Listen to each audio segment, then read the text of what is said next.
It is I, the Flame King. Here today we are talking about Pokémon Z. Fun fact about me. My very first Pokemon game ever was Pokemon Leaf Green. So I started off in good old Kanto like everyone else. Favorite Pokemon Squirtle because he was my starter and everything. But here's the thing.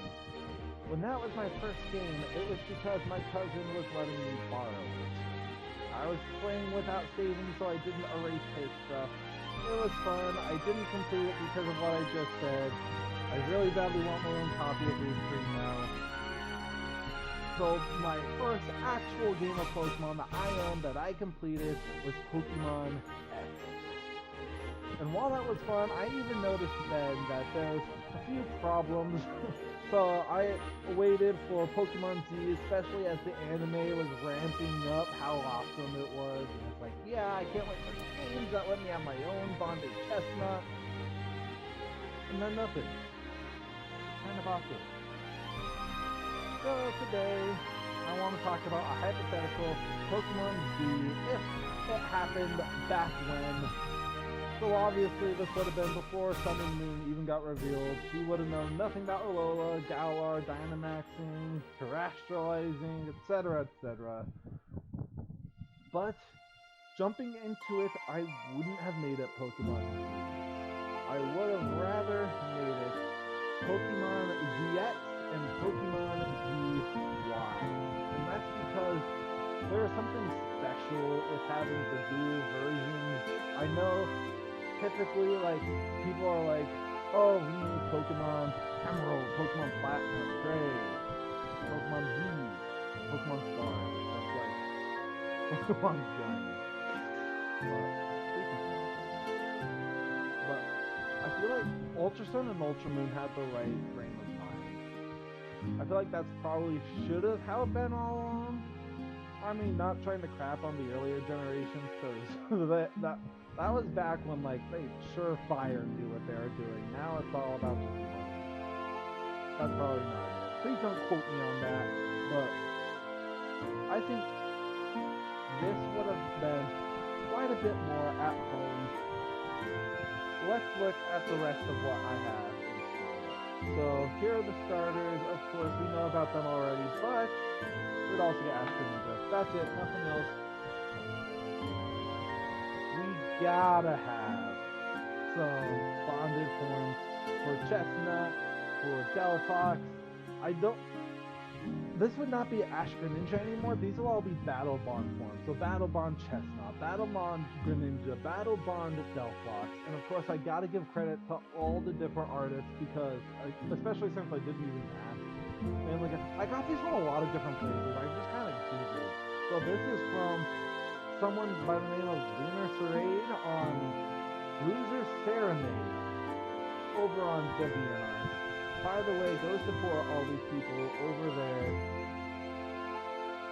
because the most I can do for this is help them get publicity. I am sorry, I am a loser, but I imagine that they should have the Battle Bond forms kind of be like this, because like the reason Ash Greninja looks the way it does is to give it similarities with Ash. Now this uses the Sun and Moon trainers. It would obviously be used with the Kalos trainers, but the Battle Bond would be chosen. I feel this way. I don't know if like the hat color should come to play, especially because like I typically don't even get, like, once I start customizing my own trainer, I typically don't give him a hat. I typically go hatless because in real life I want my hair flowing free, even though I don't got much of it right now. But I would imagine that you could do something like that with all three of them. You know, you could see like the little tufts of hair on them, the red streaks and whatnot. So, yeah. Anyways, next, Professor Sycamore. He doesn't just give you the Kalos starters, he also gives you the Kanto starters in X and Y. But I wanted to be a little unique and original with this, plus give some other starters some time to shine. let's go with the Johto starters. And not only that, but just like the treatment the Kanto starters got, and the treatment that the Hoenn starters got, they'll get Mega Evolutions as well. Here's a Mega Meganium. The art is by Devil Demon on the VN cards.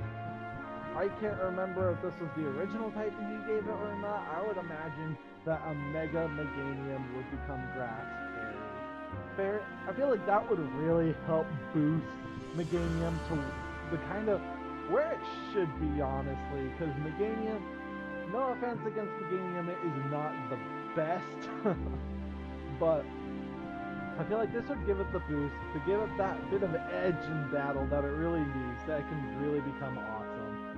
And then here is a Mega Typhlosion. And this is done by someone by the name of Pyroaura98 on a fan-made Pokemon Universe wiki, I guess. I don't know. I feel like that wasn't like the true source of the origin, but despite all my research, I found this and was like, that couldn't have been the place it originated from, especially because I see the little logo in the corner that's supposed to give credit to whoever it is. I am so sorry, I could not find it. If any of you do, please let me know in the description below, or if it actually is Pyroaura98, I don't know. But that was the best I could do to give credit. I apologize if I am wrong. I apologize if I'm wrong for any of these, but like most of these, I'm certain I got the original. If not, I will point it out like I did just there. But I imagine that a Mega Typhlosion would be Fire Dark. I know that's the type that they would give to Incineroar in the next region. I hope it wouldn't create a firefighting conundrum again. I don't know. This would be the one I would be rolling with, though. Out of the Johto starters, Cyndaquil is the one I typically go with. But of course, we can't forget about our boy Feraligatr. Excuse me. It was done by Tommy Case at Tumblr. I tried to look at it though, and I just found a source saying it was done by Tommy Case at Tumblr, but I found it on someone saved it under Pinterest, and that's how I found it. I don't know what the original idea for the typing was, but I imagine a Mega Feraligatr being Water Dragon. I know that sounds kind of OP, but that's what they did with Sceptile as well, and I think Feraligatr deserves it. Which of these three would you go with? Which of the Kalos starters would you go with too, actually? Let me know in the comments below. Kalos starter, Johto starter, I go Chespin, and I go Cyndaquil all the day long. But let's go ahead and look at the rest of what I have in store, because there are even more Mega Evolutions. This isn't even all the ones that I have on here. I have another slide for that too. But I have these mostly in National Dex order with I have these in National Dex order with the moving around the evolution that previous, I don't know, like Sylveon and Magnezone I group with the Kanto Pokemon because, well, they're evolutions of Kanto Pokemon. But anyways, as you can see, they all are credited. I don't think I have any specific comments on them. I do want to say Mega Zebstrika and Mega Scrafty would be version exclusive. Mega Zebstrika would be in Pokemon ZX, while Mega Scrafty would be in ZY. The only one on here that really gets typing change is Mega Vivillon, but theory. The Mega Vivillon I have on here is interesting too, because first of all, it's another situation that was similar to Feraligatr, where it said it was by Valosank at Instagram, but when I would click the link to look at it, it would say it no longer exists. So I found it on Pinterest. And on top of that, it also originally wasn't even posing this as a Mega. But I think if Vivillon was to get a Mega, it would have to be something that, regardless of its form, it can change into. Otherwise, it'd be way too complicated. So I thought Rainbow Wings, because why not? And the only other comment I have, maybe Mega Go-Go could be a Grass Steel or a Grass Rock. I personally would keep it as Grass. I don't know. Here are the last few Megas. Mega Tyrantrum, Mega Aurorus, and Mega Noivern. I do want to say, Mega Aurorus. I actually grabbed the shiny art. It was supposed they had another coloration for the normal, but I want to go with this one because something funny I kind of noticed was that I believe these two are version exclusives. And then not only that, but Tyrantrum is red and Aurorus is blue. And so I thought it would be funny if their theming was kept up by having Tyrantrum become black and Aurorus become white. I thought that was kind of cool and funny.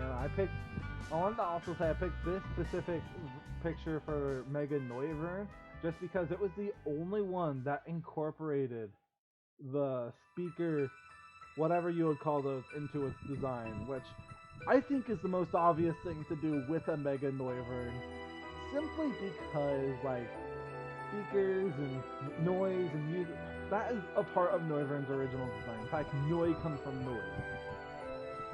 So I don't get how everyone else missed the boat on that. But shout out to Shitakaburi for letting me know that. And the gym leaders, I have them here with their new teams and rematch teams. You'd be able to go to their gyms later on and challenge them. However, I think for the initial playthrough, like, the very first gym leader that would use a Mega would be Valerie, and she would use the new Mega Eevee. Not Eevee, Mega Sylvia. But every trainer, every single one of them would have a Mega Evolution as their ace. Viola has Mega Vivillon. Grant, I put on here Mega Tyrantrum, but I think the Mega he would use, I would want it to be version exclusive, with him evolving either Tyrantrum or Mega Evolving Tyrantrum or Aurorus, depending on which one is not available on that game. Like, Tyrantrum would be exclusive to ZX, so he would, and Aurorus would be exclusive to ZY. So in Pokemon ZX, he would Mega Evolve Aurorus, and Pokemon ZY, he would Mega Evolve his Tyrantrum. But then, of course, Karina has her Mega Lucario, and I would make it to where she uses her Lucario in her actual initial gym battle. I always find it kind of odd that she didn't do that in the first place, because, like, that's still another Pokemon she has, but I don't know.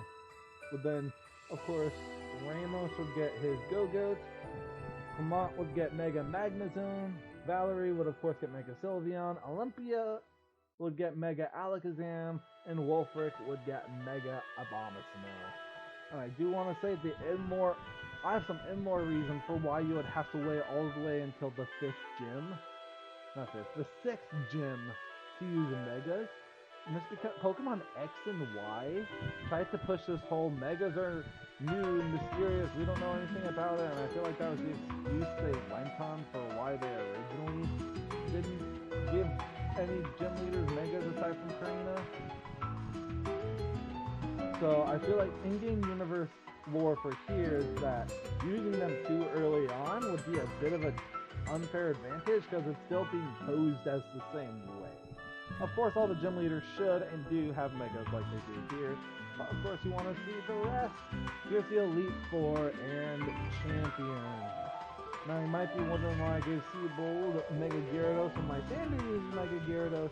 That's because I find it ridiculous that the leader of Team Flare has his Ace and Mega is a water type. So I'm giving him Mega Gyarados. Since there's a Mega Pyroar now, I'm having Lysander use that, and what do you know, Malva is using Mega Pyroar as well. Blackstrom will use Mega Aggron, and of course, Grassno would use Mega Noivern. Now you might be looking at Diantha's new team, and you might have some questions. First of all, I didn't like how she had 2 grass types on her team. Then again, the same thing might be able to be said for rock types, 2 rock types, or 2 dragon types, or in this case, 2 psychic types. But I'm not. Grass type, like, the strongest type. And I know both of them were typed with ghost type, but still. On top of that, Gourgeist and Trevenant are both grass ghosts. So they both share the exact same type. And I want to do something different. Especially because champions are supposed to not only be the strongest, but also do well to represent what their region is. And so I gave her a furfrou because it has different hairstyles you can give her, and I felt like this would be a bit of promotion for something like that. Which is why I also let her have that fancy one. I gave her a Metagross because A, it helps make her team even stronger, and B, it also highlights Omega Ruby and Alpha Sapphire being part of Gen 6. And so now she is elevated from not just a representation of Kalos, but a representation of Generation 6 as a whole. Now you also might be wondering why I made her Gardevoir Diamond. It's because I just simply think it's pretty cool to give Chinese champions or any trainers in general. But on top of that, a big theme of Kalos is beauty. So I feel like giving the champion a rare, even more beautiful Pokemon, I feel like that would just be the icing on the cake. I know she no longer is white to match Dianthro's, but like, still, I feel like it would be awesome. And you guys can question me, these are my choices. Anyways, contests would also be here. I feel like with the way Pokemon works, I mean, just look at like the Battlefront here in Heart Gold and Soul Silver. That's just like copy and pasted from Pokemon Platinum. I feel like the contest in like ZX and ZY would have been copy and pasted from Omega Ruby Alpha Sapphire, mainly because it's already sitting there. Omega Ruby Alpha Sapphire is the reason why they added contests into the anime, which is the reason why I'm adding that in here. So yeah. I feel like on top of that, that would also give excuse for all the new Pikachu forms that come with this to come with it. Of course, there needs to be a character kind of like, I don't know, to like highlight it, to be a champion-esque like person. Kind of like what they did with Lithia. I feel like this is, I can't remember. But on top of that, Tierno. He is mainly one of the random rivals known for just randomly dancing. I feel like he would fit in here. I feel like he would make for a great rival to go against you here. Especially because he would be right at home with Pokemon Complex. Now, Team Flare. This is a lot. We're building up what X and Y was on top of the gym leaders and the Elite Four. Anyways, here are the new Pokemon the Grunts would have. In the original, I could have swore it was otherwise. I knew it was bad, but I didn't think it was that bad. Originally, Team Flare Grunts, the only Fire-type Pokemon they've ever used was Houndour and Houndoom. That was it. So of course I had to up the ante. I added Growlithe, I added Magby, Slugma, Macargo, Fletchinder, Litwick. I didn't want to keep it exclusive. I don't know why, just something in me wanted to keep a little bit of type diversity. Anyways, here are the Team Flare admins, scientists. I don't know, I can't even remember their names, that's how unforgettable they are. But here are the new teams I gave. I feel like, looking back on this, I feel like I probably should have given them 3 Pokemon, but I couldn't. They're so unremarkable and unmemorable. I couldn't even remember how early you fight them in the game. Even with looking at what locations you battled them at, I was just kind of like dumbfounded by who they even are. And this is for like my actual first Pokemon game. I don't know. But out of these guys, the only one that had a fire type originally was the one on the far right, which is her Houndour. She's the only one I let completely keep her own original team. The rest, I was like, come on guys. And so, there are those teams. Here's Lysander and his new team. I made Pyroar his ace, gave it a Mega form. Gyarados is still there, I know, but yeah. But I can't remember who the other Pokemon he originally had, but I swapped it out for a Volcarona. So we get out another fire type, and I felt like it goes with his hair, and it's also kind of strong, or at least it has to be because it's the ace of Alder. I've never really used Volcarona because I've never been able to find one in the wild, and I hate it. But anyways, here is where the main plot of the story would come into play. So there's Zygarde, and Team Flare, they're now completely focused on finding the cells and cores of Zygarde throughout the region. I know in Sun and Moon, Dexio and his partner, I can't remember the name of the other girl, but they challenge you kind of early on in Sun and Moon to find all 100 of them. That I want to save for the post-game.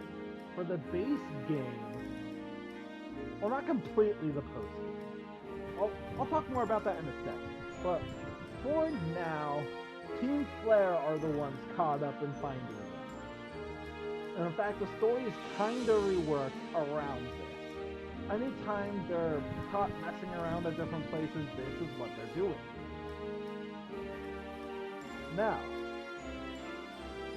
for the ultimate weapon, in original X and Y, the ultimate weapon was powered by either Xerneas or Yveltal. I feel like in this game it would be Zygarde. And upon finding out about this, you would have to go off and find Xerneas or Yveltal to be able to take on Zygarde. Knowing that that would be what happened. There'd be a new location not too far from Geosenge that you could now explore that's all meant about finding these legendary Pokemon and hopes of them helping you out, but all you find is the tree and the cocoon. So you kind of make a bit of a plea. You might get like an ocarina or something, I don't know, in hopes of calling them, but then nothing happens. And so you kind of just decide, let's just go anyways, I guess. But as you go, as you go, and as Zygarde, in its 50% form, they weren't able to find all the Zygarde cells and cores, but Zygarde in his 50% form comes and confronts you, and as he does so,